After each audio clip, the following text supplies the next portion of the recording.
Covid ಲಸಿಕೆಯಿಂದ ಅಡ್ಡ ಪರಿಣಾಮ ಅಧ್ಯಯನಕ್ಕೆ ಸಮಿತಿ ರಚನೆ ಮಾಡಿದ್ದಾರೆ. ಪರೋಕ್ಷವಾಗಿ ಕೊರೋನಾ ಲಸಿಕೆ ಬಗ್ಗೆ ಆರೋಪ ಮಾಡಿದ್ರ ಸಿಎಂ ಸಿದ್ದರಾಮಯ್ಯ. ಕೋವಿಡ್ ಲಸಿಕೆ ಅಡ್ಡ ಪರಿಣಾಮದಿಂದ ಹಠಾತ್ ಸಾವು ಅಂತ ಹೇಳಿದ್ದಾರೆ ಸಿಎಂ ಸಿದ್ದರಾಮಯ್ಯ. ಲಸಿಕೆಯ ಅಡ್ಡ ಪರಿಣಾಮದಿಂದ ಹೆಚ್ಚುತ್ತಿರುವ ಹೃದಯಘಾತ ಪ್ರಕರಣಗಳು, ಹಠಾತ್ ಸಾವಿಗೀಡಾದವರ ಬಗ್ಗೆ ಅಧ್ಯಯನಕ್ಕೆ ಸಮಿತಿ ರಚನೆ. ಎಕ್ಸ್ ಖಾತೆಯಲ್ಲಿ ಮುಖ್ಯಮಂತ್ರಿ ಸಿದ್ದರಾಮಯ್ಯ ಘೋಷಣೆ. ಮುಂದೆ ಇಂತಹ ಸಾವುಗಳು ಸಂಭವಿಸಿದಂತೆ ಎಚ್ಚರಿಕೆಯ ಕ್ರಮ. ಕೊರೋನಾ ನಂತರ ಚಿಕ್ಕ ಮಕ್ಕಳು, ಯುವಕರೇ ಇಲ್ಲವಾಗುತ್ತಿದ್ದಾರೆ. ಆದಷ್ಟು ಶೀಘ್ರ ಸಮಸ್ಯೆಯ ಮೂಲ ಪತ್ತೆ ಹಚ್ಚಿ ಪರಿಹರಿಸಬೇಕು ಅಂತ ಹೇಳಿದ್ದಾರೆ ಸಿಎಂ ಸಿದ್ದರಾಮಯ್ಯ. ತಜ್ಞರು, ವಿಜ್ಞಾನಿಗಳ ಸಮಿತಿಯ ವರದಿ ಆಧರಿಸಿ ಕ್ರಮ ಕೈಗೊಳ್ಳಲು ನಮ್ಮ ಸರ್ಕಾರ ಬದ್ಧ ಅಂತೇಳಿ ಹೇಳಿದ್ದಾರೆ ಸಿಎಂ ಸಿದ್ದರಾಮಯ್ಯ.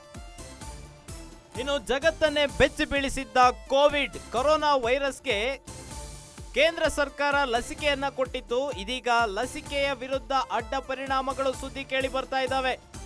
ಪರೋಕ್ಷವಾಗಿ ಕೊರೋನಾ ಲಸಿಕೆ ಬಗ್ಗೆ ಮುಖ್ಯಮಂತ್ರಿ ಸಿದ್ದರಾಮಯ್ಯ ಆರೋಪ ಮಾಡಿದ್ದಾರೆ. ಕೋವಿಡ್ ಲಸಿಕೆಯಿಂದ ಅಡ್ಡ ಪರಿಣಾಮದಿಂದ ಹಠಾತ್ ಸಾವಿಗೀಡಾಗ್ತಾ ಇದ್ದಾರೆ ಯುವ ಜನತೆ. ಲಸಿಕೆಯ ಅಡ್ಡ ಪರಿಣಾಮದಿಂದ ಹೃದಯಾಘಾತ ಪ್ರಕರಣಗಳು ಹೆಚ್ಚಾಗ್ತಾ ಇದ್ದಾವೆ. ಹಠಾತ್ ಸಾವಿಗೀಡಾದವರ ಬಗ್ಗೆ ಅಧ್ಯಯನಕ್ಕೆ ಸಮಿತಿ ರಚನೆ ಮಾಡಲು ಸಿಎಂ ಮುಂದಾಗಿದ್ದಾರೆ.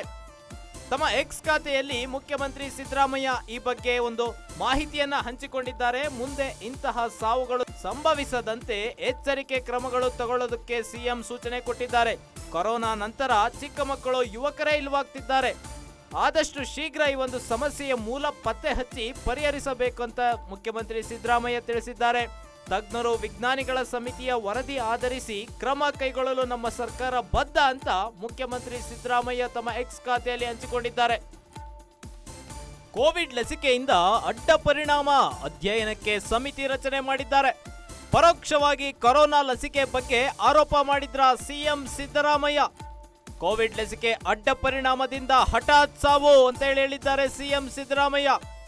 ಲಸಿಕೆಯ ಅಡ್ಡ ಪರಿಣಾಮದಿಂದ ಹೆಚ್ಚುತ್ತಿರುವ ಹೃದಯಘಾತ ಪ್ರಕರಣಗಳು, ಹಠಾತ್ ಸಾವಿಗೀಡಾದವರ ಬಗ್ಗೆ ಅಧ್ಯಯನಕ್ಕೆ ಸಮಿತಿ ರಚನೆ.